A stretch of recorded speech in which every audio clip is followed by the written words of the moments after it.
Ninakusalimu kwa jina lipitalo majina yote. Hili sio jina la mtu awaye yote, bali ni jina la Bwana wetu Yesu Kristo. Ninakualika katika mfululizo wa masomo ya kesha la asubuhi kwa mwaka huu wa 2025, Oktoba 2025. Mada kuu ikisema muinue Yesu juu kama kichwa cha kanisa. Leo ni Oktoba 19, tukijifunza mada inayosema mzizi na matunda.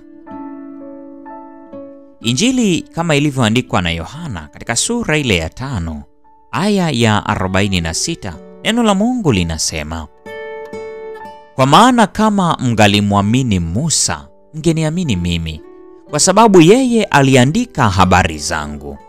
Tuombe. Mtakatifu, mtakatifu, mtakatifu, Baba yetu na Mungu wetu na Baba wa Bwana wetu Yesu Kristo, jina lako litukuzwe sana. Asubuhi ya leo watoto wako wa kiume na wa kike tumekuja tena miguuni pako. Tu dhaifu, tu wa dhambi, tu wachafu, nasi tumekuja kwako tukiomba msaada wako. Tusamehe dhambi zetu, tutakase kwa damu yako, ukatusafishe na uovu wetu wote. Yeyote atakaye tutazama akatuone tukiakisi tabia yako. Ninasema asante kwa ajili ya ndugu zetu, jamaa zetu na marafiki zetu ambao wanaendelea kujifunza ukuu wako. Leo tunapojifunza mzizi na matunda, tembea pamoja nasi.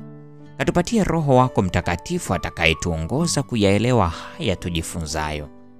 Zaidi sana ukamlinde kila mmoja aliyetenga muda wake kujifunza neno lako. Enda nasi tunapojifunza somo hili katika jina lake Yesu Kristo, amina.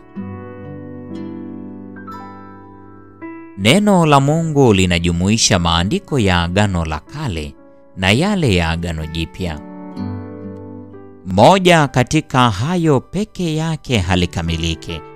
Kristo alieleza kuwa ukweli wa Agano la Kale ni wa muhimu kama ule wa Agano Jipya. Kristo alikuwa mwokozi wa binadamu hapo mwanzo wa dunia kama alivyo leo. Kabla hajajivika utu juu ya uungu wake na kuja hapa duniani, ujumbe wa Injili uliotolewa na Adamu, Seti na Henoko, Methusela na Nuhu, Ibrahimu huko Kanaani na Lutu katika Sodoma, waliutangaza ujumbe huo huo, na toka kizazi hadi kizazi wajumbe waaminifu wa Mungu walimtangaza yeye ajaye. Juu ya maisha na kifo cha Kristo na kazi yake ya upatanisho ambayo manabii waliyatabiri, yalikuwa jukumu la mitume kwenda kutangaza. Kristo katika kujidhili kwake na usafi wote na utakatifu katika upendo wake usio na kikomo, alipaswa kuwa kiini cha ujumbe huo wa manabii. Na ili kuhubiri Injili kikamilifu, iliwapasa kumwasilisha Mwokozi si tu alivyooneshwa maishani mwake na katika mafundisho yake, bali pia kama alivyotabiriwa na manabii wa Agano la Kale na kudhihirishwa katika huduma ya kafara. Katika kila kizazi kuna ufunuo mpya wa ukweli, ujumbe wa Mungu kwa watu wa kizazi kile. Ukweli wa zamani ni muhimu sana, na ukweli mpya hutegemea ule wa zamani ili kuzidi kuufunua.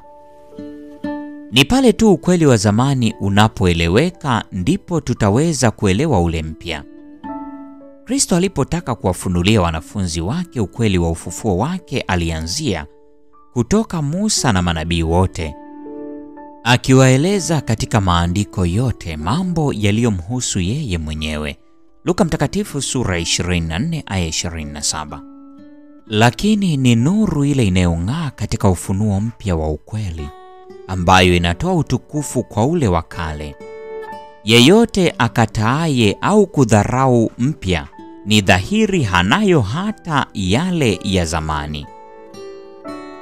Kwake yanapoteza ule uwezo muhimu na kuwa mapokeo yasiyo hai.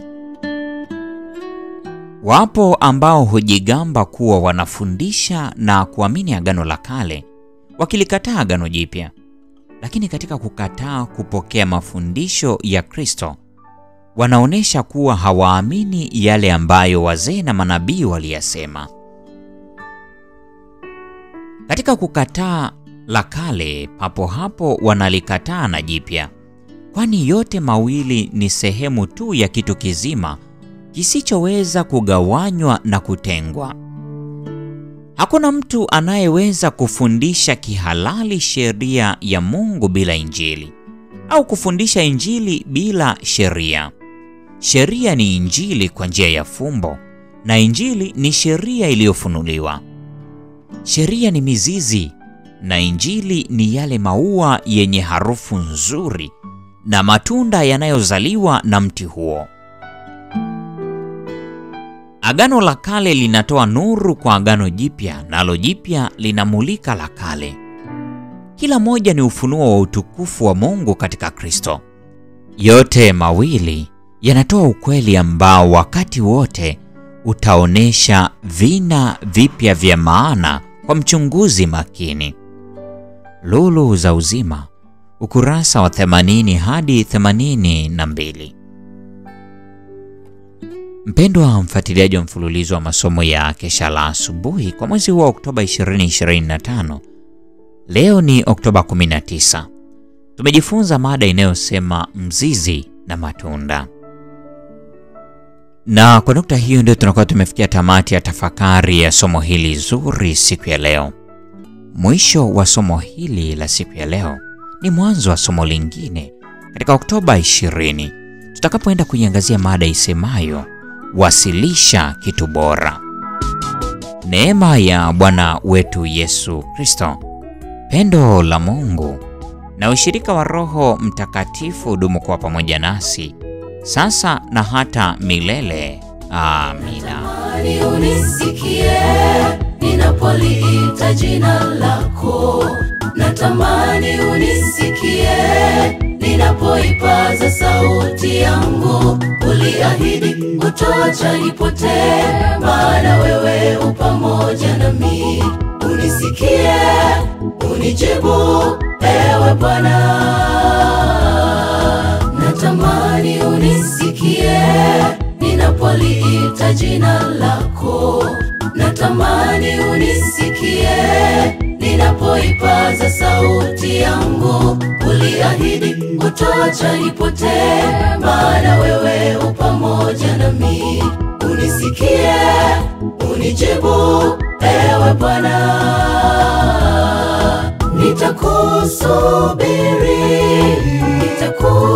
Nitakusubiri, maombi yangu uyajibu.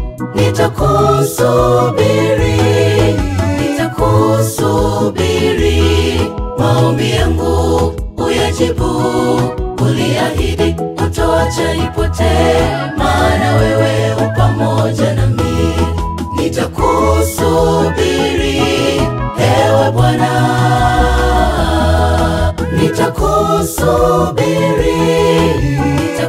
Nitakusubiri, maombi yangu uyajibu. Nitakusubiri, maombi yangu uyajibu. Uliahidi utaacha nipotee, maana wewe upamoja nami. Nitakusubiri ewe Bwana.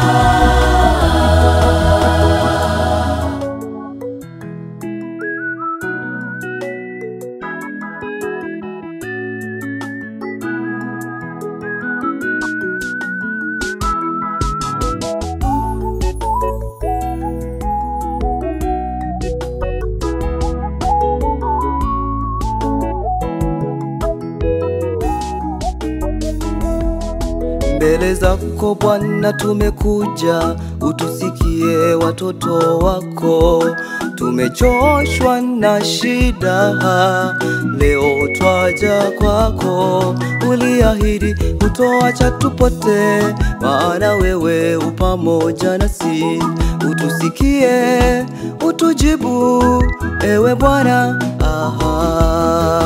Mbele zako Bwana tumekuja, utusikie watoto wako.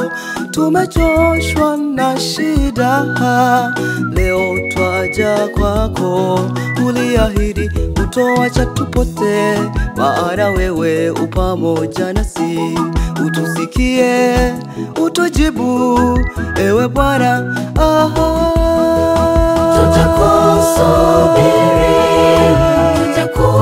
Tutakusubiri, maombi yetu uyajibu. Tutakusubiri, maombi yetu uyajibu.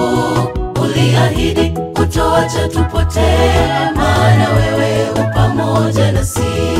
Tutakusubiri, ewe Bwana.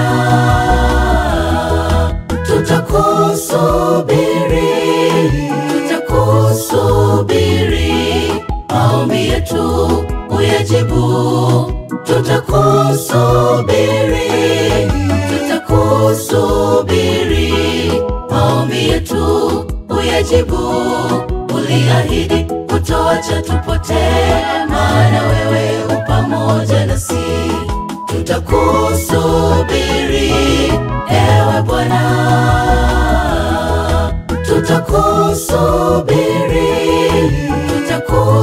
Tutakusubiri, maombi yetu uyajibu.